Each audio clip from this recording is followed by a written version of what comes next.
Charis International Consulting bekerjasama dengan TEFI Queensland Australia melaksanakan program Master Trainers and Assessors TEFI Queensland. Program ini dirancang untuk membangun kualitas trainer industri pariwisata atau hospitality di Indonesia.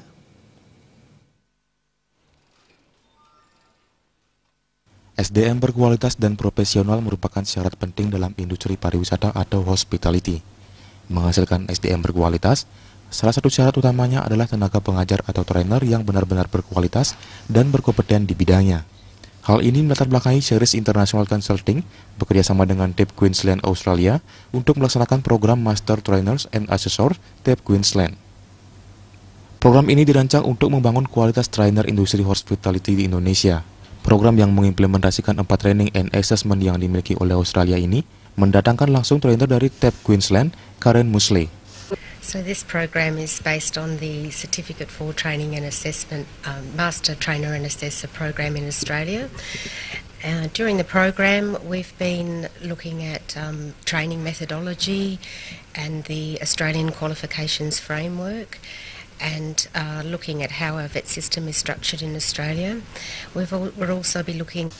Direktur Charis International Consulting Siska Susana Darmawan menuturkan, program ini dikemas selama 15 hari dan diikuti 25 peserta dari seluruh Indonesia.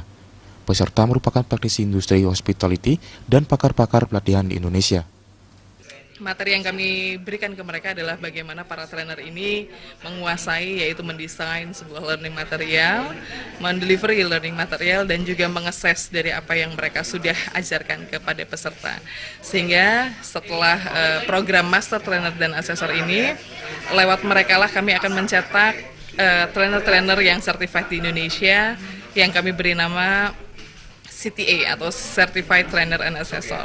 Jadi program ini fungsinya adalah untuk meningkatkan kualitas kompetensi dari trainer-trainer yang ada di Indonesia sehingga mereka dapat menghasilkan tenaga kerja yang kompeten di bidangnya. I Gusti Putu Laksaguna yang merupakan Presiden of National Tourism Professional Board sangat mengapresiasi program ini. Menurutnya dalam era yang penuh dengan persaingan ketat, Indonesia perlu memiliki SDM berkualitas dan profesional. Upaya menghasilkan SDM berkualitas memerlukan tenaga pengajar atau trainer yang mumpuni di bidangnya. Nah, SDM yang mumpuni itu ya bisa dihasilkan tentunya lewat lembaga pelatihan kerja atau juga di lembaga pendidikan tinggi lainnya. Nah, tentunya untuk mendapatkan sumber daya manusia yang unggul tadi perlu tenaga pengajar, perlu trainer-trainer yang memang mumpuni dalam bidangnya. Pada tahap pertama program Master Trainer and Assessor TEFI Queensland ini dilaksanakan selama 8 hari dan telah berakhir hari Minggu 23 Juli 2017. Sementara tahap kedua program dikemas 7 hari yang akan berlangsung di bulan Agustus. Gargito, Bali TV.